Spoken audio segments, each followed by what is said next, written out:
Kasako Media, tunaangazia maisha, tunaandika kesho.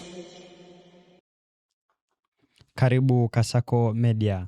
Televisheni ya taifa ya Iran kupitia ukurasa wake wa Telegram ilisema kwamba kombora lililoshambulia kituo kikuu cha gesi cha Qatar kimetoka nchini mwao. Eneo la Qatar lenye kiwanda kikubwa cha kuuza nje gesi asilia iliyoyeyushwa duniani lilipata uharibifu mkubwa, huku kukiwa na ongezeko kubwa la mashambulizi dhidi ya vituo vya nishati katika Ghuba ya Uajemi. Jiji la viwanda la Ras Laffan, ambao ni makao ya kikanda cha LNG ambacho kilikuwa na takribani sehemu ya 5 ya usambazaji wa kimataifa, kimepigwa na kombora la Iran baada ya mengine 8 kuzuiliwa. Saa chache baadaye, Abu Dhabi ilifunga vituo vyake vya gesi vya Habshan baada ya kugongwa na vifusi vilivyoanguka kutokana na shambulio lililozuiliwa.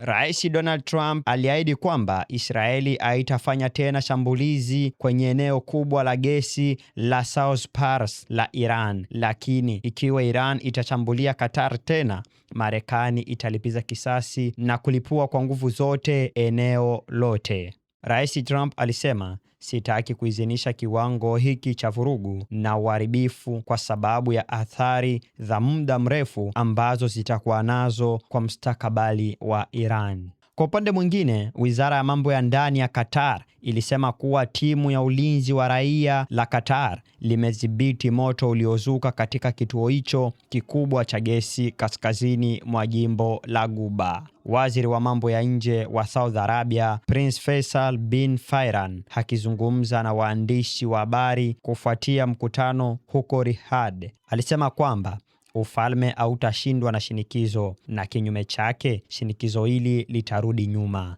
Na hakika, kama tulivyosema waziwazi, tumehifadhi haki ya kuchukua hatua za kijeshi ikionekana kuwa ni lazima.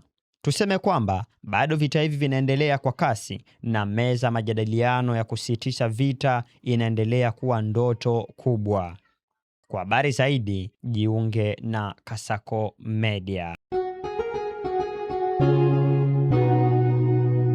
Kasako Media, tunaangazia maisha, tunaandika kesho.